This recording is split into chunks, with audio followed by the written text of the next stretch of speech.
Welcome to Raising Peacefully.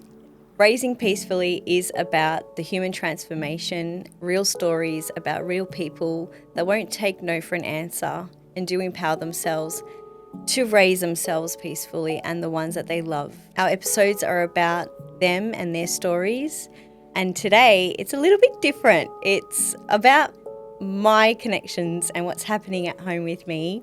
So next to me is my husband, my support network. We have been together for 2010 till now, 16 years. I do have a lot of my families that I help that are curious about you. They're curious about my life. All right, so I'm going to ask you a question and then you can jump in and ask me a question. Nothing too serious. Don't expose any of my dirty laundry here, okay? This is Like just literally dirty laundry? No. We have had a chat about mess in the past, so Well, I just want to get one thing straight. My wife doesn't know I'm here, so I just want to make sure that it sort of stays in this room. okay. And it's interesting that people don't know about us because everything's uploaded on Wikipedia. So I'm not sure what else people want to know. I don't know. Please don't look us up on Wikipedia. Are you ready for my question? Go for it. Babe, are you sure you're ready? All right. Yes. Okay. I hope none of these trigger you, but... Hold on, wait. I just got to sit more straight in my car. I said I got to sit like this. Oh, really? Okay. Shout out to Dr. Ben. All good. Yeah. All right, okay. You feeling good? Yeah. Good. Okay.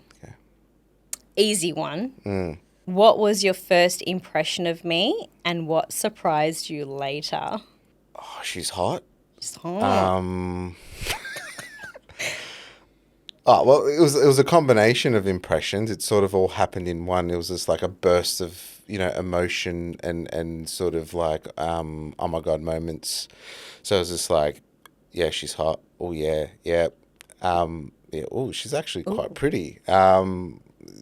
Ooh, yeah, and you're like, so I saw you on stage, obviously, but for people that don't know, I saw her on stage when we were doing some amateur theatre, cultural theatre, and I went to go watch you on stage here at Clock Tower, and I saw you on stage. I'm like, oh, she's good looking, and she's a good actor as well, and then all the combination of the thoughts sort of came into play, and funnily enough you were playing a pregnant role and I found you really cute, so I'm like, yeah, she's definitely marriage material. I could see her being mother of my children, and yeah, I was just like rubbing shoulders with my friend and I'm just like, who's she, like what's she about? I haven't seen her before, and then from the pregnancy role you snap straight into being a belly dancer. I'm like, okay, full package. So yes. I'm like, great. Ticks that box as well. And then, yeah, that was sort of my first impression. And although it's like, looks, people say it's the inner sort of... yeah, that's right. The beauty that matters. Like, obviously, like the aesthetics do come into play. So did they wear off? That's what surprised you. The makeup. But what sort of surprised me was, I guess, how approachable you were. Like, I didn't think that... Like, I expected a more sort of standoffish, sort of snobbish reaction or interaction with you. And yeah, it was such a small, tiny glimpse of a moment we had which was literally a handshake, and a chest pump. But oh yeah, that was just a handshake. But like that connection, then I didn't expect it to be both ways. I think we have to reenact it again. Yeah. But hey, for the camera, Anil, we have to reenact it. Sure, we have to go back in time. Yeah, no problem. Yeah.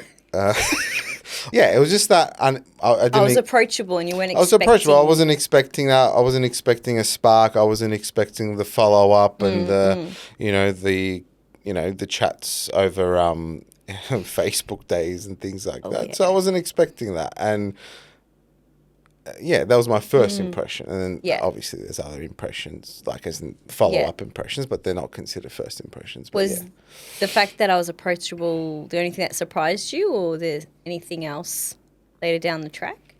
I think the fact of like you weren't... Again, you weren't sort of like, who's this guy? And, going through that whole,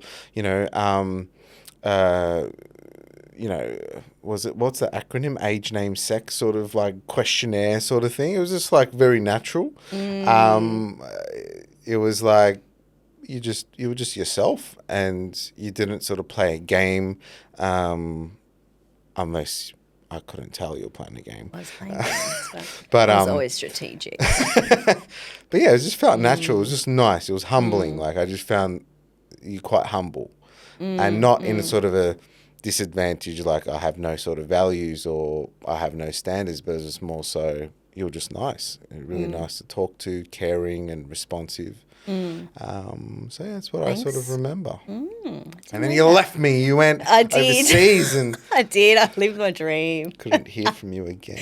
I didn't. Yeah. Didn't reach it out. Yeah. Well, that's okay. We can tell the story another day. Yeah.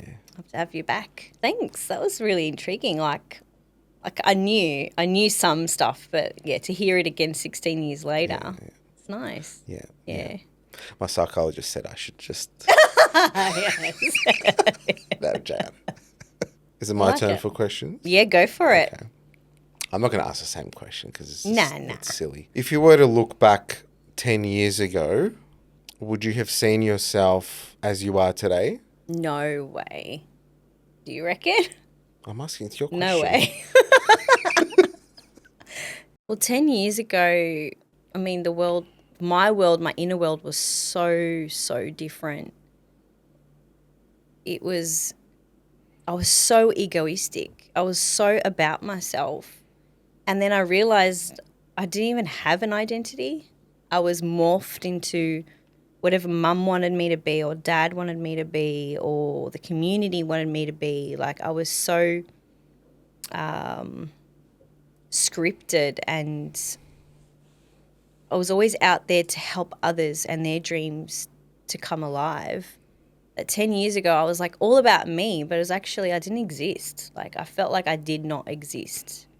And right now I'm living for me. I'm serving with purpose. And I never thought I'd let go of that ego, because ego to me was survival. And I was constantly problem solving, thinking about my next steps, expecting a lot from you, like expecting a lot from myself, and to go. I was in the corporate world. I didn't have kids. I thought I had life figured out, and I thought climbing the corporate ladder was the most important, and proving myself to society and getting a house and getting another house. I was so programmed. I thought wealth was what my parents thought as wealth was.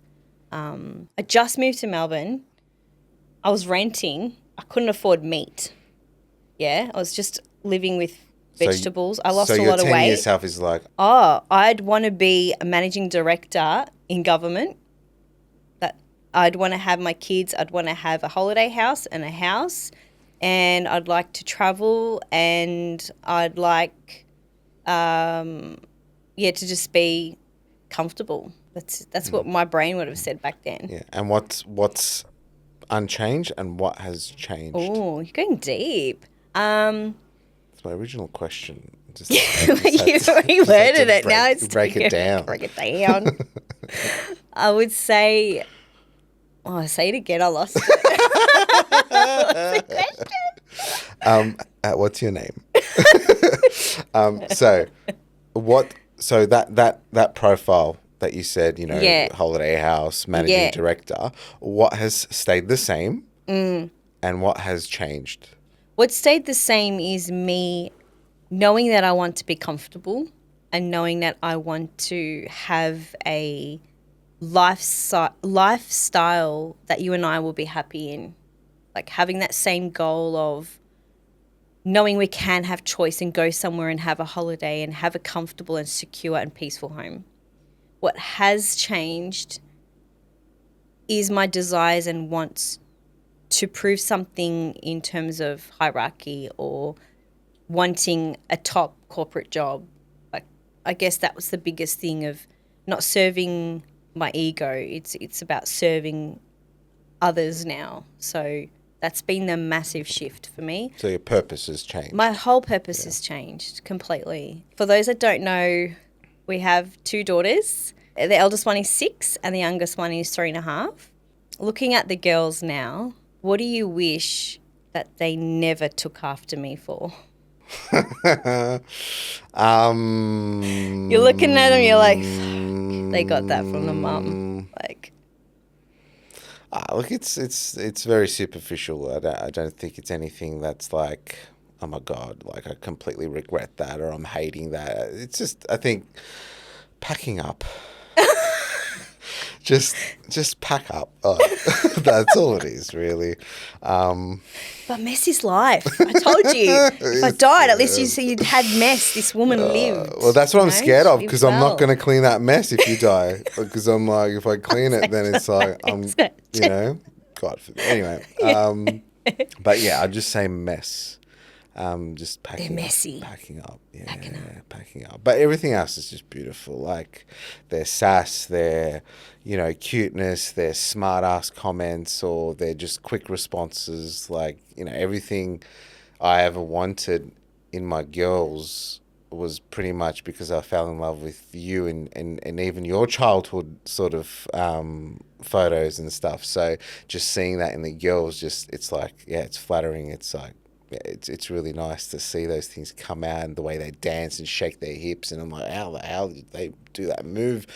I'm just like, yeah, Sevda, like, yeah. Look, I've got a bit of You do have a stuff good in shape. there as well. So it's not all you, but yeah. Just packing up. What boils your blood about the misconception of what you do?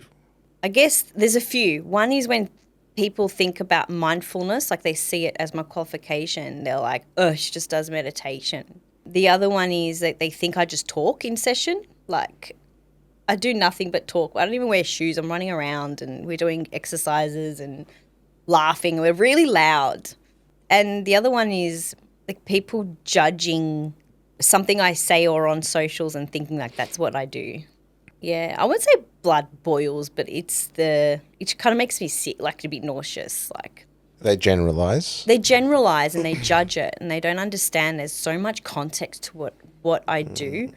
Like as Sevda, as an individual, as a wife, as a mother, as a child to your parents and a sister, what is maybe 2 things or 3 things that you want people to know about you that is either different about you or is the same as any other sister, wife, mother? I'm not who you guys think I was. And that's to everybody that was around me growing up too. Like I've changed and evolved so much. Even my sister, she questions why I'm quiet or why I'm tired. Like I've changed a lot. Like my heart's still the same. I'm still an observer. But I guess don't put your perception of what you thought I was onto me now. And how about like for people that don't know you, like that see you? You know how sometimes you go and see any other allied professional and stuff, and some are whatever status they're in, they're in the status, but they're also mothers. So like, what makes you different than any other sort of practitioner out there that is a mother, that is a parent, that is a wife? What is something about you that you want people to understand that is different? I think the biggest thing is I've walked where they're walked, all the challenges that people have gone through. And I'm not going to keep it a secret, but our daughter didn't talk until she was 3. And not everyone knows that. So when they book me, they think I've had a great life. But the moment I approach their child differently, they're like, this girl has lived something. And that's not obvious in socials, but when they come into my centre, that's when they're like, there's more to her. And I'd want to kind of, to allied health professionals, it's you're seeing something in your window of what you studied, but the brain and functional neurology and the holistic side of things is massive. There's not one solution and one lane. It's cross lanes, it's everything. And that's what I do. I'm able to put and connect the dots together for that child. And I don't serve and do everything, but I do guide them into the right place with my exercises. So don't put me in a box. Like, don't put me in my lane, say you're only that. I think be open and be accepting that when you go to a professional or to my clinic, that it's going to be a collective exercise. Mum and dad need to change to help that child. Thank you so much for coming. It's given our audience an insight to a little bit more about our personality, our connection, how 16 years just flew by. And I'd want to thank you for joining us, for our listeners. If you'd like to find out more about what Peaceful Programs does, please visit our Instagram account at Peaceful Programs, or visit our website at www.peacefulprograms.com.au. If you'd like to also start your transformation journey and help the ones you love or yourself, please click the link below and put in your details. We will be in touch. Thank you, and see you next time.